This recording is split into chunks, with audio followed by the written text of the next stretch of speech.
Il est temps pour moi maintenant d'appeler sur scène Philippe Desmaisons, Head of Sustainability de AWS, et Patrick Fulop, VP Cloud Opération de Thales Digital Identity and Security. On peut les applaudir. Merci beaucoup.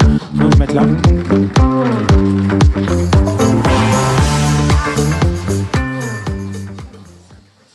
Messieurs, bienvenue. Alors c'était intéressant, on a vu effectivement une démonstration extrêmement opérationnelle. Là on va partir plutôt dans l'univers du cloud et du développement durable, qui est le pendant au pilotage de type d'opération qu'on vient de voir juste avant. Donc j'ai le plaisir de vous accueillir tous les deux. Tout d'abord, effectivement, Philippe, vous êtes directeur du développement durable chez AWS France, et vous êtes un acteur majeur évidemment du monde du cloud, et en charge d'accompagner les clients dans leur transition durable de manière très opérationnelle. Et Patrick, donc vous êtes effectivement chez Thales Digital Identity Security, donc c'est l'entité Thales qui a repris les activités de Gemalto, pour ceux qui connaissent tous Gemalto, et vous êtes vice-président des opérations cloud. Et en gros, votre mission, elle consiste à gérer l'ensemble des assets autour des infrastructures informatiques dans le cloud, qu'ils soient publics ou privés. Alors, on va démarrer effectivement par Philippe. Je vais te donner ma zapette, c'est bon, vous l'avez? Ok, good. Et j'aimerais que tu puisses effectivement décrire en quoi, on a échangé évidemment tous les trois ensemble sur ces différents clouds, et en quoi le cloud joue un rôle, et quel rôle dans les enjeux de développement durable. Oui, bonjour à tous. Donc, il nous a effectivement semblé important en préalable de vous positionner en fait un modèle mental dès lors qu'on parle de cloud et de développement durable. Parce qu'en fait, on a tous dans l'oreille ou dans les yeux systématiquement dès qu'on parle du cloud dans la presse, on a toujours cette logique de dire le cloud et les data centers énergivores. Et effectivement, il y a une vraie problématique qu'on appelle donc le Green IT, qui est de faire en sorte que l'ensemble des usages numériques et digitaux puissent effectivement faire leur part dans cette partie de transition. Alors je vais justement expliquer que finalement il y a une vision qui est de responsabilité partagée qui est extrêmement importante dès lors qu'on parle justement de Green IT. Donc là sur le slide, on n'en a que deux. Sur la partie gauche, donc c'est ce qu'on appelle la partie Green IT, c'est-à-dire que en fait quand on va consommer du cloud, on va se répartir, on va se partager la responsabilité entre l'offreur de services, donc le cloud service provider en bon français, donc l'opérateur de cloud et le client. Alors juste pour bien comprendre ce que ça veut dire, si on fait juste un parallèle avec le monde de la mobilité, nous, on pourrait dire qu'on va essayer de louer, puisqu'on travaille sur une logique de location à la demande, on fait payer nos clients à la seconde sur du service. En fait, on va dire qu'on est loueur d'un véhicule qu'on essaye de faire en sorte qu'il soit le plus, performant possible avec le minimum d'impact. Donc, on va dire une voiture électrique la plus formidable possible. Et, on va essayer d'écrire ce qu'on peut faire aujourd'hui, mais en fait quelque part le client c'est lui qui va faire le nombre de kilomètres, c'est lui qui va décider ou pas s'il prend la voiture pour aller acheter le pain, c'est lui qui va décider s'il a une conduite sportive ou pas. Donc aujourd'hui, en fait, c'est ce partage de responsabilités qui est extrêmement important. Et ça ne veut pas dire qu'on laisse le client tout seul. Au contraire, on va essayer de l'accompagner au maximum. Et Patrick pourra partager en fait son expérience. Et après, la partie qu'on va assez peu aborder aujourd'hui, c'est celle qu'on va retrouver sur la partie droite, donc qui a été citée tout à l'heure, la partie IT for Green, c'est-à-dire que le cloud, là, ne fait un peu moins partie du problème qu'on doit résoudre d'un point de vue purement impact, mais cette fois-ci, un peu plus de la solution, celle qu'on vient de voir juste avant, par exemple. Donc aujourd'hui, si je dois résumer, en fait, notre travail, c'est à la fois de positionner un cloud qui soit le moins impactant possible, et ensuite d'accompagner nos clients dans leurs usages IT dans le cloud. Alors du coup, si on fait un zoom sur le premier axe, à savoir en gros la durabilité du cloud, parce que c'est un peu ça le sujet, en quoi le cloud est plus à même en fait d'aider les clients sur leurs enjeux durables en comparaison des solutions traditionnelles du coup de data center privés. Alors effectivement, c'est une excellente question parce que dès lors qu'on va essayer de comparer deux choses, donc le cloud versus quoi ? En fait, il y a du digital et numérique depuis des années. Comment ça se fait qu'on ne sait pas du cloud ? En fait, c'était un data center dont on parle souvent, donc ce data center avec des serveurs dedans qui sont connectés effectivement à un réseau. Donc ça, c'est le data center privé. Et puis à côté, on a un data center du cloud. C'est des murs avec des serveurs dedans connectés à un réseau. Alors pourquoi l'un serait moins bien ou mieux que l'autre? Quels sont les critères qui font que aujourd'hui on peut dire que le cloud est moins impactant? Tout simplement parce que si on doit essayer encore de trouver une logique de comparaison avec la mobilité, nous sommes le transport en commun de l'IT. C'est-à-dire qu'en fait, on est sur une économie de partage. Nous partageons nos infrastructures, de la même manière qu'on a un véhicule qui est avec une personne dedans, et quand il gare son véhicule, cette personne-là, plus personne n'utilise son véhicule. Nous, on est en quelque sorte le blablacar de l'IT, 24 heures sur 24, 7 jours sur 7. Dès qu'un client descend du véhicule, il y en a un autre qui remonte, et le véhicule, il est constamment, en fait, au maximum de son usage. Donc ça, c'est déjà un premier élément qui fait que, au final, des études qui ont été menées par le cabinet 451 Research montrent qu'en fait, on a un facteur 5, tout simplement comme dans la voiture, de consommation énergétique par rapport à un workload donné identique. Voilà. Alors Patrick, du coup, chez Thales DIS, est-ce que vous constatez ce côté transport en commun du coup de l'IT? Oui, merci tout d'abord de me recevoir. Merci Philippe, merci Vincent. J'ai rien à vous vendre, donc je suis ravi de pouvoir partager avec vous. Effectivement, on a structuré une démarche en 3 axes pour nous, pour expliquer avant d'arriver au résultat comment est-ce qu'on est arrivé à ça. La première chose, c'était vraiment d'arriver à partager la compréhension, l'axe comprendre. Donc pour nous, on s'est créé une Cloud et Digital Academy avec l'aide d'AWS d'ailleurs, pour expliquer ces concepts qui, sur le green, sont pas forcément pour les ingénieurs qui sont dans l'entreprise appris à l'école. C'est quelque chose qu'on a plutôt par formation continue. Et c'est très important de partager cette compréhension et d'avoir le même vocabulaire, d'avoir la compréhension de la taxonomie, les scopes 1, 2, 3. C'est pas forcément évident pour des gens qui n'ont pas été habitués à bien comprendre ces concepts, bien les maîtriser pour comprendre ce que l'on fait, où est-ce que l'on va, où est-ce qu'il faut porter notre action pour être frugal. Et ensuite, un deuxième axe qui est la mesure. Donc la mesure, on parle beaucoup de la data, mais dans ce cas précis, ça aide beaucoup. Avoir une mesure qui est quasiment quotidienne, maintenant, sur la plupart des différentes mesures que l'on fait. Alors, nous, on s'intéresse principalement, quand on parle du cloud, de l'énergie qui est consommée, c'est le scope 2, l'énergie et les émissions qui sont liées à ça. Donc nous, on se focalise sur la mesure de l'énergie elle-même, plus que sur les émissions de CO2 qui en sont résultantes, parce que suivant la localisation, il peut y avoir des différences importantes sur le mix énergétique. Donc on parle souvent de water, par exemple, plus que de tonnes de CO2 équivalentes. Et ça, c'est important d'avoir cette mesure directement au niveau de l'ingénieur quand il est en train de produire son code, dès qu'il fait l'acte, d'avoir cette mesure en instantané pour savoir quel est l'impact de ce qu'il fait. Bon, et enfin, d'agir. Donc, nous, sur quoi est-ce qu'on agit? On a tous les types d'infrastructures. On travaille avec AWS, on travaille avec d'autres vendeurs de cloud, bien sûr. On est représentatif de ce qui existe un peu partout. On a aussi une infrastructure privée. Et on est en train de terminer la bascule sur cette partie civile du cloud privé vers le cloud public. Donc, ça, c'est quelque chose qui devrait être terminé en fin d'année prochaine. Donc, pour le secteur bancaire, pour le secteur telco, pour le secteur fédéral, où on fait les papiers d'identité. Donc c'est quelque chose où on a observé. J'ai un exemple concret, par exemple. On a fait la bascule cet été de l'essentiel des opérateurs de type tiers 1, donc ces opérateurs de classe mondiale. En France, on connaît par exemple Orange. C'est pas celui-là, mais c'est un autre opérateur dont on parle. Où on avait l'opération pour cet opérateur qui faisait à peu près une trentaine d'émissions de cartes SIM par seconde, donc c'est quand même des beaux volumes, qui consommait à peu près de l'ordre de 50 MWh par mois de consommation.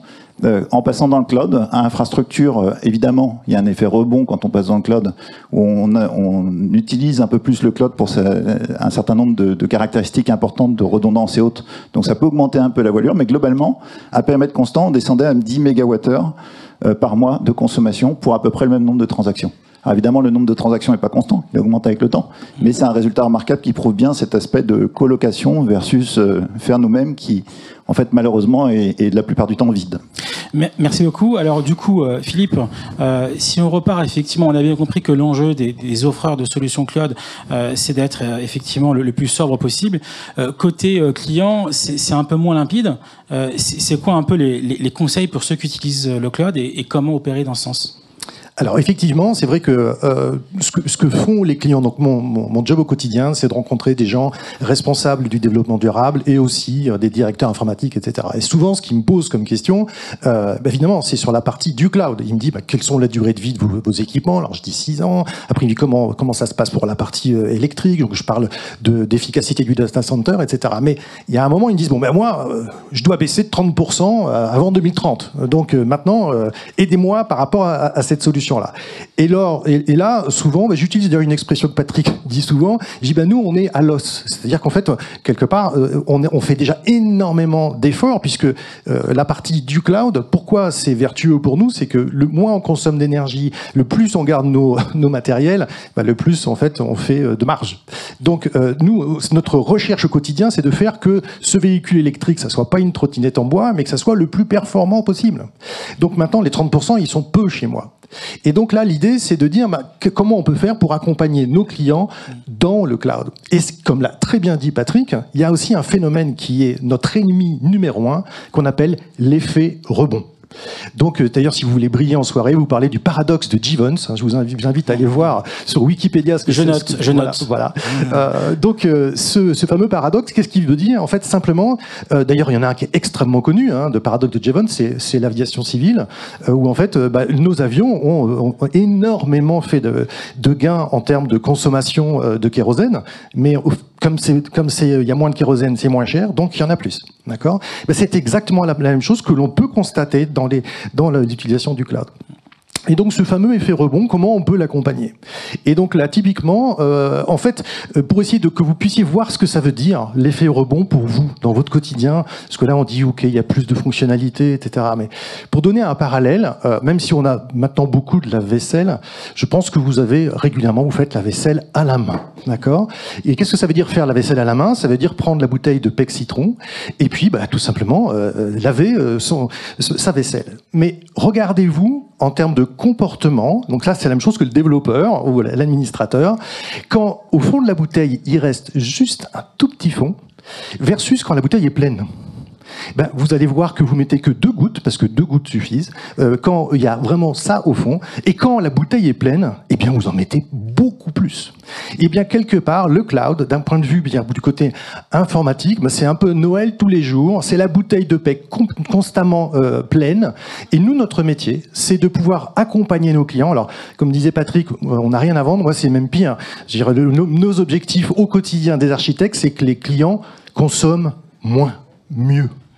Et il est vrai que ça, c'est quelque chose qui est extrêmement important. Donc, on a créé un programme qui s'appelle le Well Architected Programme. Donc, comme son nom l'indique, c'est bien architecturé, qui est le livre de chevet de tous les architectes.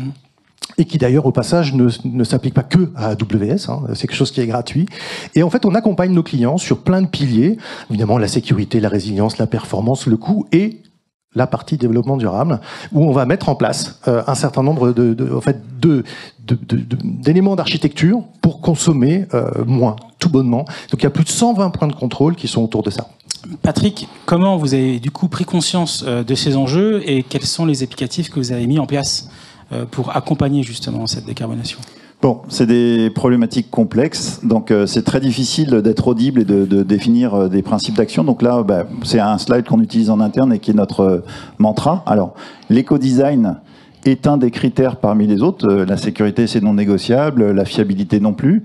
Donc c'est un des critères qui va jouer. On a dans certains cas des critères de souveraineté qui peuvent être antagonistes avec ces critères. Mais là, on va partager 5 principes d'action et je vais me focaliser sur les 3 premiers qui sont ma spécialité, qui ont pour but de donner un peu comme des valeurs, des principes d'action simples sur lesquels tout le monde peut suivre et peut, dans son action de tous les jours, définir ses choix par rapport à ça. Donc par ordre de priorité, on a mis en premier le Move to Cloud. Comme ça, au moins, c'est inéquivoque, c'est très clair, c'est notre stratégie. Ça nous permet comme ça, à chaque fois qu'on doit faire une décision, s'il n'y a pas de critères contre, on y va et on le fait. Deuxième critère, c'est évidemment, c'est bien d'aller dans le cloud. On peut faire ce qu'on appelle du lift and shift, désolé pour l'acronyme, c'est de déplacer une application en s'économisant la refonte de l'application pour aller dans le cloud, mais c'est pas là où on va avoir le meilleur gain. Là où on va avoir un gain qui est moins important que le move to cloud, mais qui est tout aussi intéressant pour la suite, c'est de refondre l'application pour la moderniser. Donc, typiquement, si on utilise des notions techniques, c'est passage avec une application de type VM à une application de type container, type Kubernetes. Voilà. Je vais arrêter avec le technique. Ouais, voilà. Après, il y avait une alerte voilà. terme technique. Et après, en utilisant au mieux les spécificités du vendeur de cloud, par exemple, AWS fait un travail remarquable sur la gestion du silicium, qui est la base de l'informatique. C'est les plaquettes de CPU qui nous servent de faire les workloads, de la capacité de calcul. Donc, ils ont des capacités et ça demande un effort extra d'aller les chercher, mais ça nous permet d'avoir encore des gains. Donc, pour vous donner une idée de valeur, le move to cloud, c'est on gagne 5 fois en y allant, mais en modernisant l'application, on peut aussi gagner 5 fois, et en utilisant des outils comme Serverless Lambda, on peut encore gagner 5 fois. Donc, il y a un effet, dans la cascade énergétique, un effet exponentiel d'aller chercher la meilleure modernisation. Et ce que je dis est faux pour une application donnée, mais est vrai en général sur un parc applicatif important. Merci beaucoup. Voilà.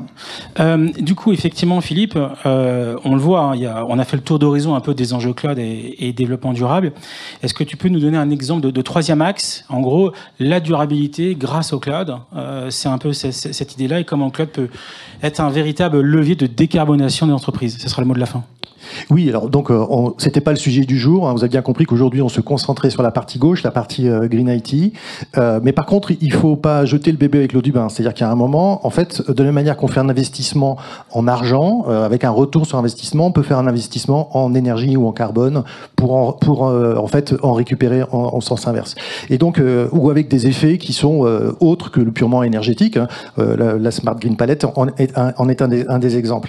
Donc là, on peut citer par exemple un programme qu'on appelle le Decarb Fast Track, que l'on a lancé avec la société Metron, donc qui est une société donc éditeur qui propose tout simplement des boîtiers qu'on met sur le shop floor des usines pour capter en fait l'ensemble des consommations électriques.